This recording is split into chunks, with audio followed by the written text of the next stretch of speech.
Welcome to SV6 news సమగ్ర సమాచార వారధి.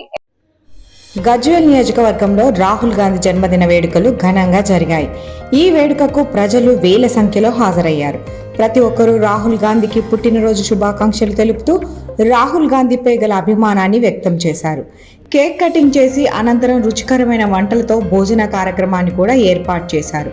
ముఖ్య అతిథులుగా నర్సారెడ్డి మాజీ MLA Gadipalli Bhaskar, ex municipal chairman Gadipalli Anup, యువజన కాంగ్రెస్ నాయకులు మునగారు రాజు పట్టణ అధ్యక్షుడు మరియు కాంగ్రెస్ ముఖ్య నాయకులు, కార్యకర్తలు ఈ కార్యక్రమంలో పాల్గొన్నారు.